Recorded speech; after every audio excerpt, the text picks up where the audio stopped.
Bonsoir. Le deuxième. La deuxième, oui. Bonsoir, Liza Minnelli. Nous avons la chance de vous avoir en Suisse en ce moment et nous avons la chance aussi d'avoir Cabaret, l'un de vos films qui date de 1972, qui est signé par Bob Fosse. Alors, Cabaret a été un film, je pense, important pour vous. Oui. Quel souvenir reste de ce film? Well, it was a wonderful experience because it not only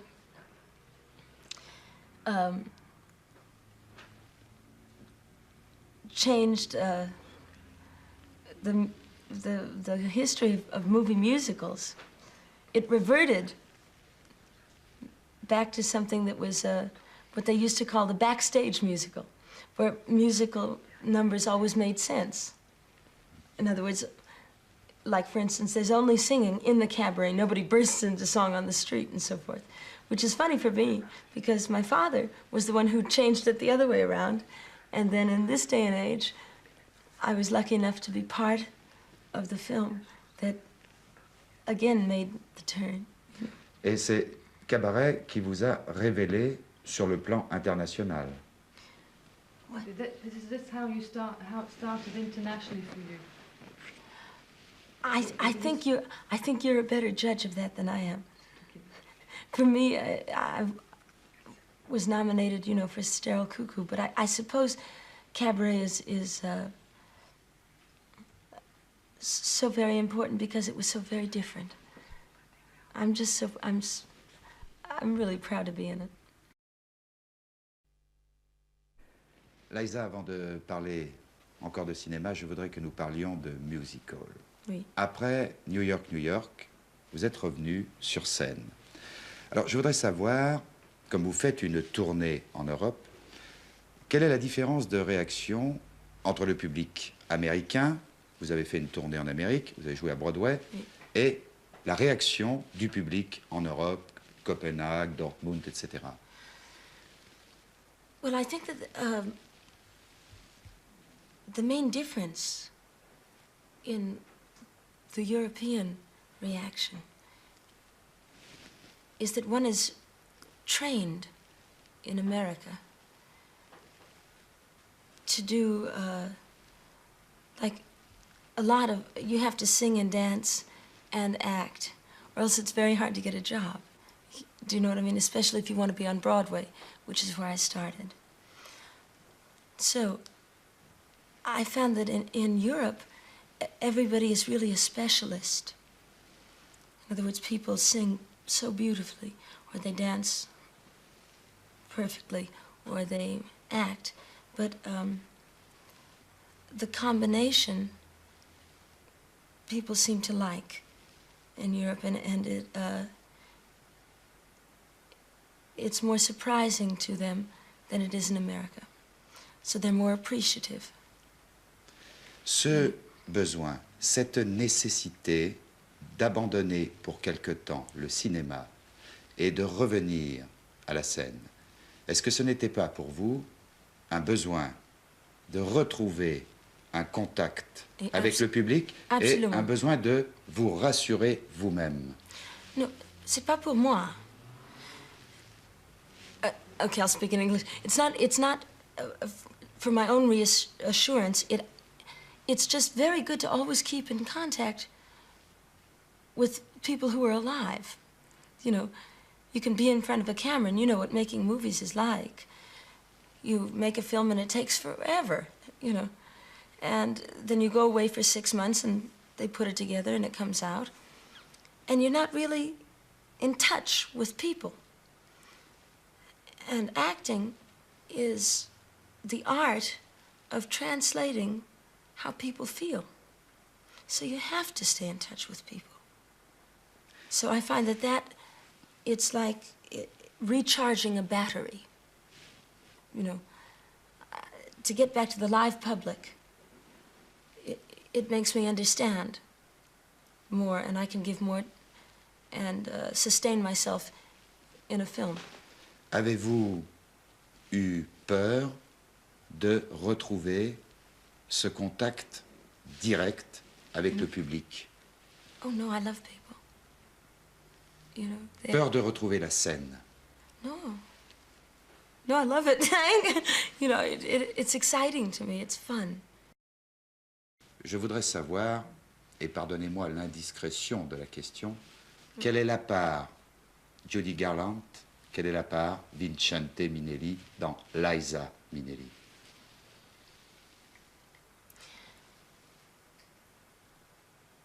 My mother gave me my guts. My father gave me my dreams. And the combination seems to work, you know. By guts, I mean, she gave me a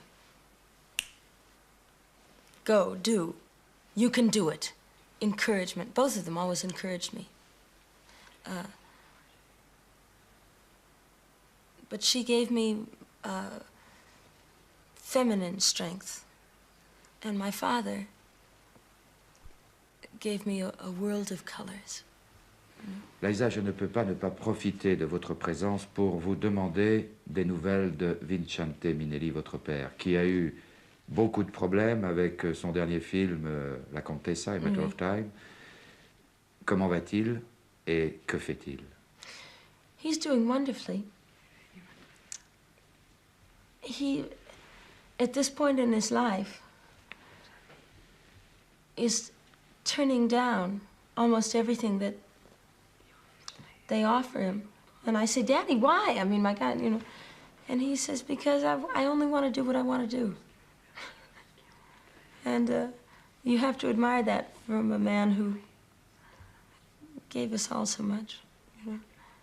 But he'll find something, because he's so full of activity. He's full of life still.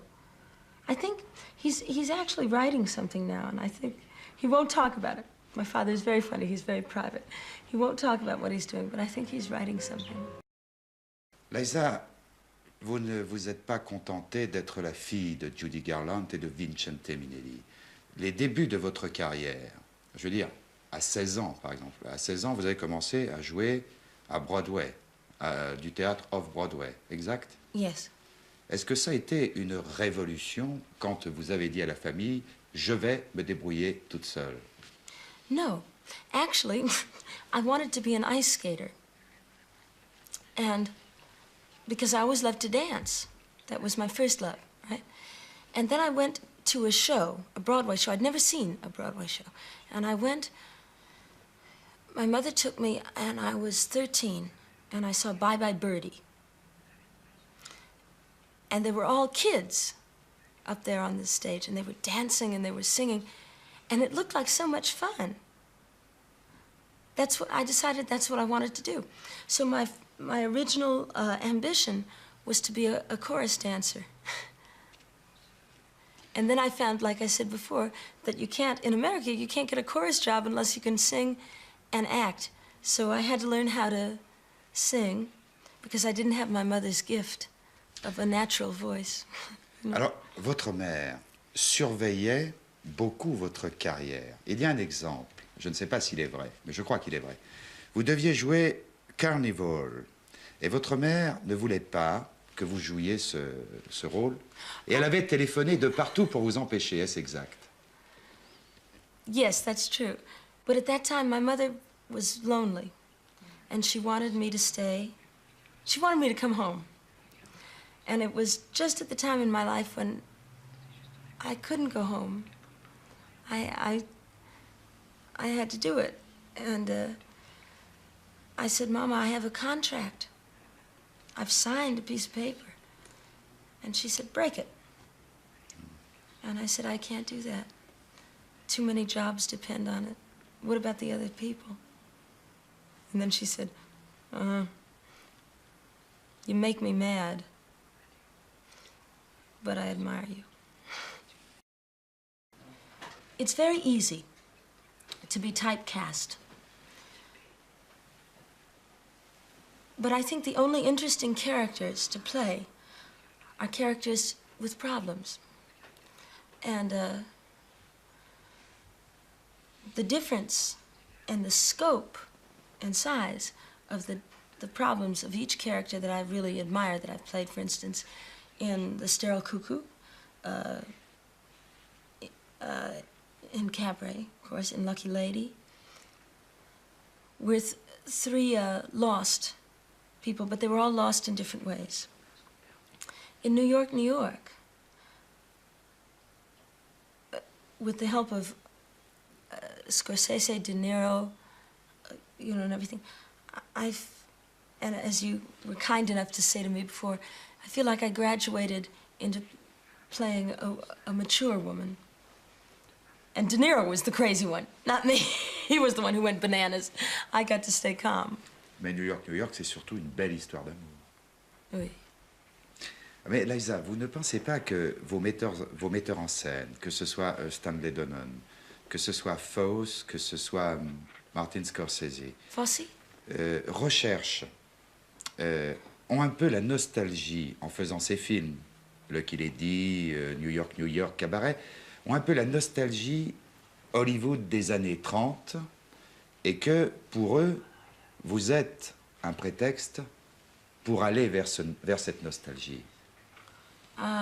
My father once told me something that I always remember, that everything is a circle, and really nothing is terribly new, but it's done differently all the time. So when I happened to start making films, the first film I made was Current. Then Cabaret started a whole new fashion and going back. Nobody made a except for The Damned, I think, and some other marvelous foreign films, really. But an American film about the 30s hadn't really been done. Lucky Lady was, again, a character piece. New York, New York, nobody had done what I think is the ultimate film on the 40s and about musicians. New York, New York is a subculture film. You know? It's about music, musicians, and how they work, how they think. It's not a musical. You know? Comment expliquez-vous que le public américain préfère, par exemple maintenant, Grease, pour donner cet exemple récent? Qu'est-ce que vous pensez de Grease, vous, par exemple? It's a different nostalgia. You know, it's, first of all, New York, New York was advertised in America wrong. They advertised it as a musical comedy. What happened was the first 2 weeks of shooting in New York, New York, we shot the production number, which in the movie you just see a little bit of. But it was a big production number like they used to have in the films of the 40s and 50s. For instance, the American in Paris Ballet, the Girl Hunt Ballet in Bandwagon, in The Pirate, the dream sequence, in Yolanda and the Thief, you know, and we did a 12-minute number. That was the first thing we shot. Then, when we went and we did the film changed the perspective of the movie. It became much more serious than we thought. And suddenly, at the end of it, to put in this big, lavish production number, it was frivolous, and it didn't work. But the public was expecting so much that they advertised too much and too soon, and they advertised it like a big, happy Broadway, you know, musical like the 40s again and the 50s and this, that, and the other, and so forth. And it didn't turn out to be that way. So I think America got upset. They felt like they'd been duped. Do you understand? Il y a une chose qui nous frappe aussi en Europe, au niveau de la nouvelle génération de cinéastes américains. Je veux parler de Lucas, de Spielberg, de Scorsese et de quelques autres. Alors, il y a deux solutions. Soit ils regardent vers le fantastique, Star Wars, etc., etc. Soit ils regardent vers le musical, soit... Mais on a l'impression qu'ils ne regardent plus la réalité américaine avec leur caméra. Comment expliquez-vous cela? Well, I think in the case of Scorsese, that's not quite accurate, because Mean Streets, Taxi Driver? Taxi, you know, he's very down to earth. In fact, I think that it was Scorsese that elevated underground films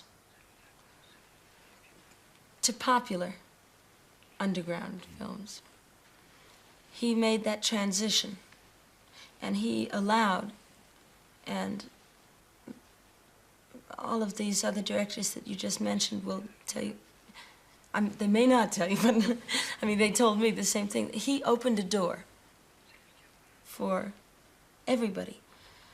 I always feel that, and it seems to have proven itself, that every 10 years there is, every decade, there's a country that's in, you know? And especially in film. And now in this decade, it's come back to America. All of the young, there's these young guys who are just dying to express themselves. And it's kind of fun that it's back in Hollywood again, where it all started. Au niveau du cinéma américain aussi, Liza, il y a un engagement politique au niveau de certains acteurs ou actrices. Exemple, Jane Fonda, Coming Home, film que vous connaissez.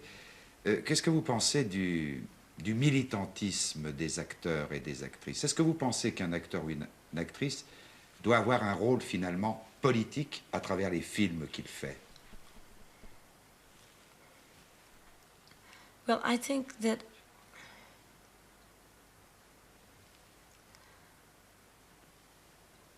it's important to know the facts.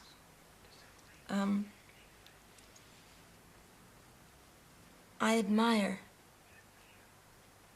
the enthusiasm of people who try to help anybody.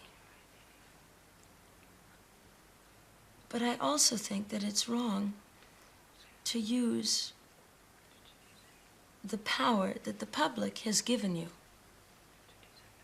And let's face it, it is the public. They've given you that. They've said, we like you, so you know, that's it. To use that power to influence them in something that is not your real business. And to me, I don't know, it's a... Vous vivez, Liza, dans votre temps. Vous connaissez les problèmes de votre temps.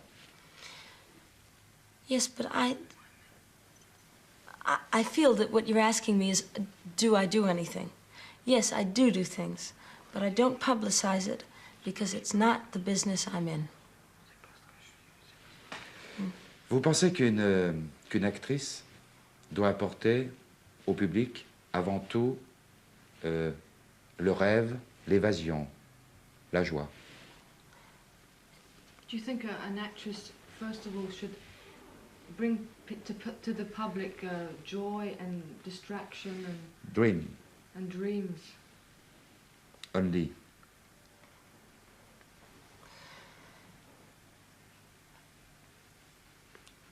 I think it's your job, if you're good, to make people stop thinking about themselves. Whether it's joy or sadness or anything, or excitement, whatever you do, it's your job to disturb people. Je connais, moi, l'un de vos rêves, un rêve que vous avez. Je crois que vous avez un rêve, c'est de jouer au théâtre Shakespeare. Oui. Par exemple, La Mégère apprivoisée. Taming of the Shrew. Yes. Yes, but that's not really the one that I want to do. I want to do Joan of Arc. You know. Yeah, I'd love to do Shakespeare. I love all of that thing. I like to expand. You know, for instance, I just did a new ballet with Martha Graham at the Metropolitan Opera, and it worked. I mean, it worked. It was wonderful. It worked, and Nureyev and Berezhnikov and Jerry Robbins, people I admire, said that I had made that step, that in my field, I had crossed over into their field successfully. And I was very happy about it. Anytime you can grow, that's the most exciting thing in the world. Vous donnez une impression de fragilité. Oui. En réalité, vous êtes très forte et vous avez beaucoup de caractère. Oui. Est-ce que cette force, ce caractère, ne sont pas des éléments qui empêchent Liza Minnelli, femme, d'être heureuse? Vous avez compris ma question? Oui.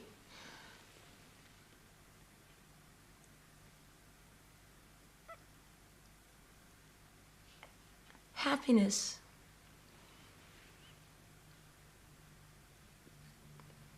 consists of two things to me.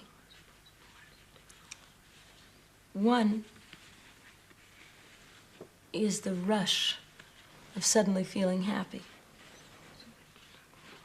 Two is contentment.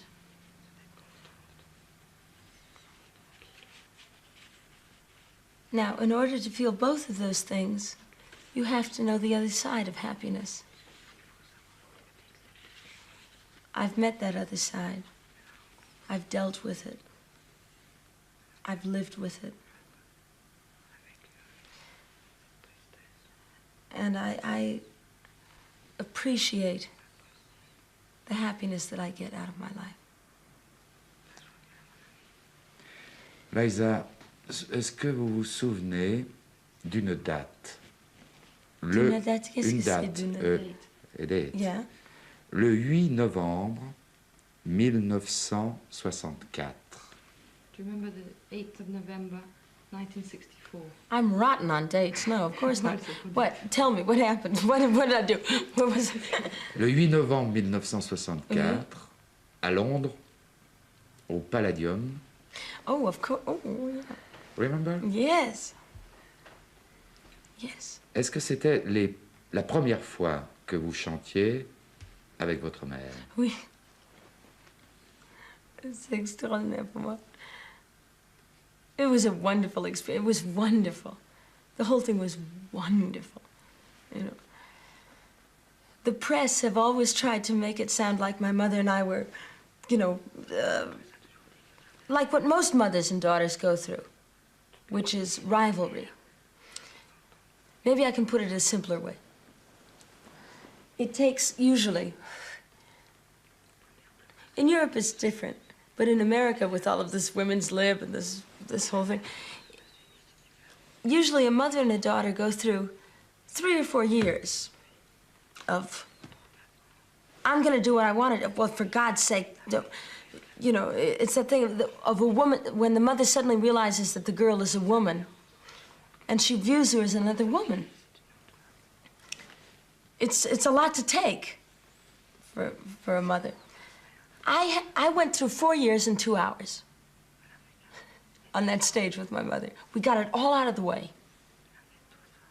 It was like I went through that whole terrible period that people go through for years. In 2 hours I went through with my mother. And it ended up beautifully. And I had more fun, and she loved it, and she was... She touched me so much because she was such a mother. She was such a beautiful mama, and so caring about all of us, my sister, my brother, and I.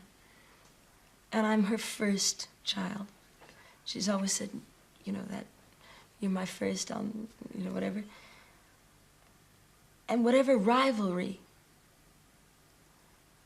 we ever had only demonstrated itself in our own minds on that stage.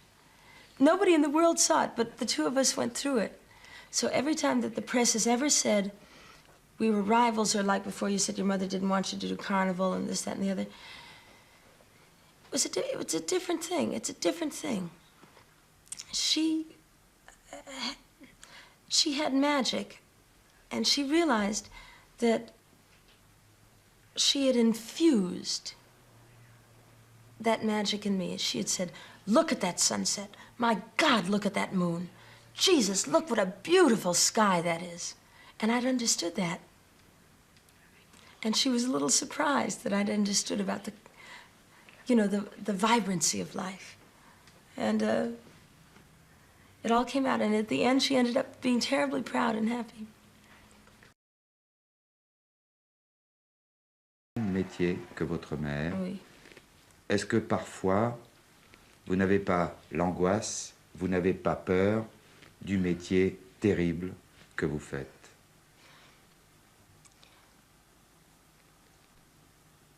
No, I have... See, I grew up with my mother constantly teaching me about her fears. She once said to me, watch me. And when I get upset, when I get depressed, when I get disillusioned, learn from it. You know, I'm the best example of what I don't want you to do. And I always respected that. And the press and various people have tried to make me sound like I am frivolous or even promiscuous. And I'm not. I was instilled with probably the highest moral values that I've ever heard of by my family, and I've stuck to them. But I learned another thing from my mother. One time, I was on the school bus. I was going to school, and I passed a newspaper stand, and I looked out the window, and it said, Judy Garland runs naked through her house trying to kill herself. And all of the children on the school bus started to laugh at me, you know. And I knew that wasn't true because I'd been with her. And I went home and I was crying because the children had been so mean. And I said, Mama, it's not true. You have to tell them. You have to tell them it's not true so that they can write it differently in the paper, so that they won't misunderstand. And she said, no. Let them build a legend. I'll live by my own morals. Je vous remercie, Liza, et j'espère, nous espérons tous vous retrouver bientôt dans un nouveau film. I will. Thank you so much. Merci. Thank you, Christian. Back to something that was what they used to call the backstage musical, where musical numbers always made sense. In other words, like, for instance, there's only singing in the cabaret. Nobody bursts into song on the street and so forth, which is funny for me because my father was the one who changed it the other way around. And then in this day and age, I was lucky enough to be part of the film that, again, made the turn. Et c'est Cabaret qui vous a révélé sur le plan international. What? Is this how it started internationally for you? I think you're a better judge of that than I am. For me, I was nominated, you know, for Sterile Cuckoo, but I suppose Cabaret is so very important because it was so very different. I'm really proud to be in it. Liza, avant de parler encore de cinéma, je voudrais que nous parlions de musical. Oui. Après New York, New York, vous êtes revenu sur scène. Alors, je voudrais savoir, comme vous faites une tournée en Europe, quelle est la différence de réaction entre le public américain, vous avez fait une tournée en Amérique, vous avez joué à Broadway, oui, et la réaction du public. In other words, people sing so beautifully, or they dance perfectly, or they act, but the combination people seem to like in Europe, and it's more surprising to them than it is in America. So they're more appreciative. Ce besoin, cette nécessité d'abandonner pour quelque temps le cinéma et de revenir à la scène, est-ce que ce n'était pas pour vous un besoin de retrouver un contact avec le public et un besoin de vous rassurer? Bonsoir. La deuxième. La deuxième, oui. Bonsoir Liza Minnelli. Nous avons la chance de vous avoir en Suisse en ce moment et nous avons la chance aussi d'avoir Cabaret, l'un de vos films qui date de 1972, qui est signé par Bob Fosse. Alors Cabaret a été un film, je pense, important pour vous. Oui. Quel souvenir reste de ce film?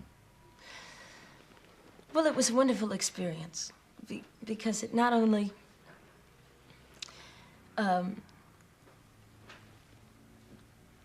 changed the history of movie musicals. It reverted. Public en Europe, Copenhague, Dortmund, etc. Well, I think that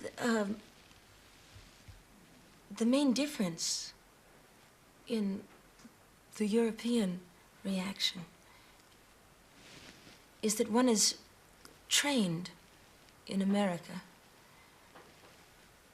to do like a lot of, you have to sing and dance and act, or else it's very hard to get a job. Do you know what I mean? Especially if you want to be on Broadway, which is where I started. So I found that in Europe, everybody is really a specialist.